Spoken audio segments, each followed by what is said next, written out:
आप सभी का हमारे इस साहित्यम चैनल में फिर एक बार स्वागत है। मैं आप लोगों के सामने आज 11वें श्लोक के साथ उपस्थित हूँ। इस श्लोक में यक्ष मेघ से कहता है कि जब आप अलकापुरी की ओर जाओगे तो आपके साथ राजहंस यात्रा करेंगे, जो यात्रा में आपके सहयोगी होंगे। उसका वर्णन कर रहे हैं।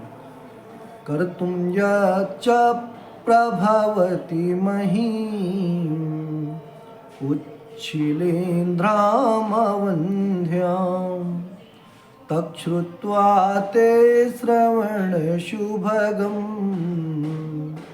गर्जितं मानसोत्का आकैलासाद्विषकिसलयच्छेदपाथेयवन्तः सम्पत्स्यन्ते नभसि भवतो राजहंसा सहाया। तो अब हम इसका पदच्छेद देखेंगे। कर्तुम यत च प्रभवति महीम उच्छिलेन्द्राम अवंध्याम तत् श्रुत्वा ते श्रवणसुभगं गर्जितं मानसोत्काः आकैलासात् विषकिसलयच्छेदपाथेयवन्तः सम्पत्स्यन्ते नभसि भवतो राजहंसाः सहायाः। अब हम इसका अन्वय देखेंगे। यत महीम उच्छलेन्द्राम अवंध्याम कर्तुम प्रभवति तत् श्रवण सुभगम ते गर्जितं श्रुत्वा विषकिसलयच्छेदपाथेयवन्तः मानसोत्काः राजहंसाः नभसि आकैलासात् भवतः सहायाः संपत्स्यन्ते।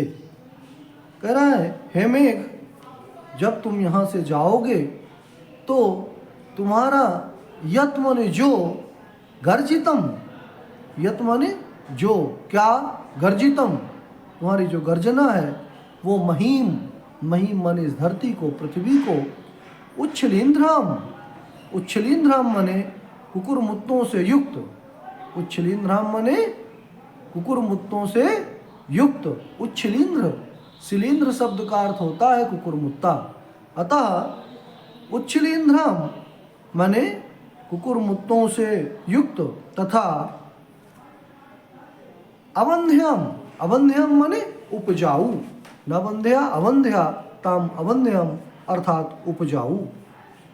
कर्तुम, कर्तुम माने बनाने के लिए, प्रभवति माने शक्नोति अर्थात समर्थ होता है, तत् माने वह, श्रवण सुभगम, श्रवण सुभगम माने सुनने में तुम्हारे कानों को मनोहर, सुनने में कर्णों को अत्यंत मनोहर, ते, ते माने तव, गर्जितम माने गर्जनम, श्रुत्वा माने सुन करके, विषकिसलयच्छेदपाथेयवन्तः, विषकिसलयच्छेदपाथेयवन्तः शब्द का अर्थ होता है कमल नाल के अग्रभाग के टुकड़े रूपी पाथेय से युक्त।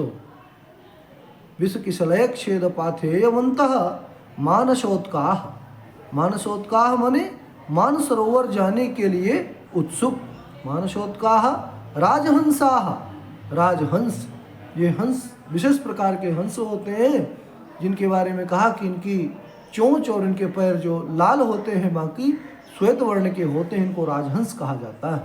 राजहंसाः नभसि, नभसि अर्थात आकाशे, आकाश में, आ कैलासात माने कैलाश पर्वत तक, आ कैलासात माने कैलाश पर्वत तक, भवतः माने आपके, सहायाः संपत्स्यन्ते, जी आपके सहायाः माने सहयोगी या सहयात्री, संपत्स्यन्ते माने होंगे।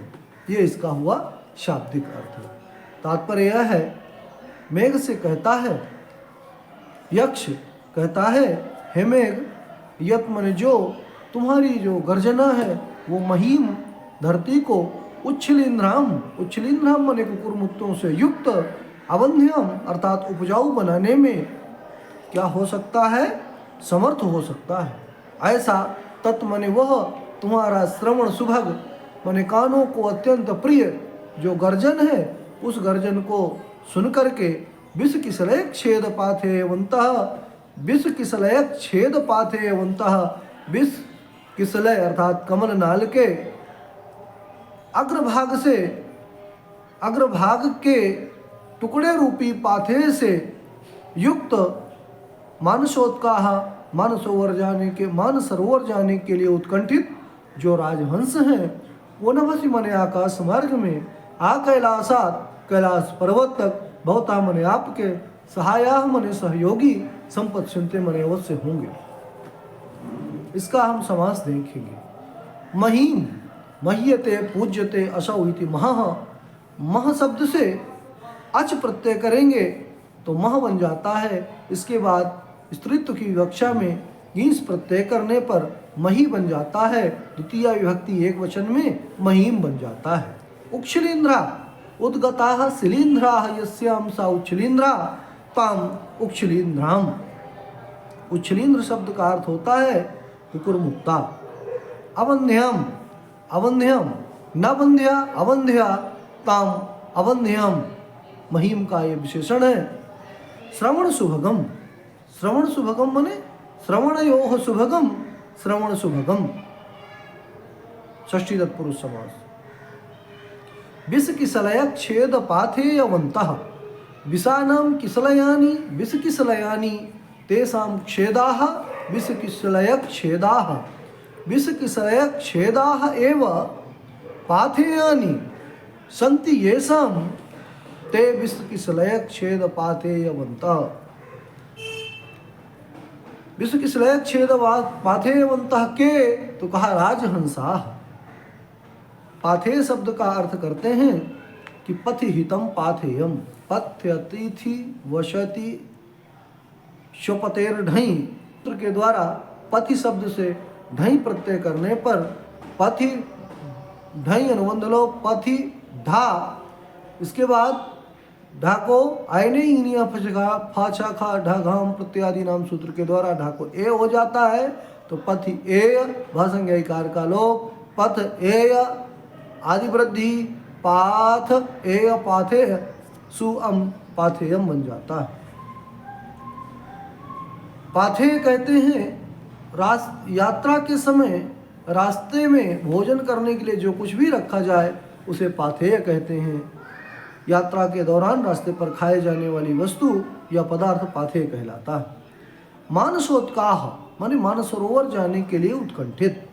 तो उद्गतम मनः ये शामते उत्काह, उत्क शब्द का अर्थ होता है उत्कंठित। उन्मनः सूत्र है तो मानसे उत्काह मानसोत्काह, इस तरह से मानसोत्काह बन जाता है। राजहंस के बारे में बताते हैं जिसका चोंच लाल हो, पैर लाल हो और शेष भाग श्वेत हो, उसको राजहंस कहा जाता है। कोश में कहा कौन है राजहंस, कहा राजहंसा स्तुते चंचु चरणैहि लोहितैहि सिताः, जिनके चंचु अर्थात चोंच और चरण क्या हो, लाल हो, बाकी सित हो अर्थात श्वेत हो, वो राजहंस कहलाते हैं। ऐसा वर्णन आया है अमरकोश में। आ कैलासात माने कैलाश पर्वत तक, कैलाश पर्वत तो के जले लासह लसनम अस्य इति कैलासः, कैलासः एवं कैलासः, ऐसी विपत्ति करते हैं। यहाँ आ कैलासात में आंग मर्यादा बचने इस सूत्र के द्वारा कर्म प्रवचनीय संज्ञा होती है। कर्म प्रवचनीय संज्ञा होने के बाद पंचम्य पांग पर भी इस सूत्र के द्वारा पंचमी हो जाती है तो आ कैलासात बन जाता है। सहायाः सहायाः सहायः सहायो सहायाः, यह प्रथम विभक्ति एक वचन में बन जाता है। इस तरह से हमने सामासिक पदों का विचार देखा। आप सभी बड़े ध्यान से सुनते हैं, अतः आप सभी का धन्यवाद। आप सभी इस चैनल को लाइक एवं सब्सक्राइब करें।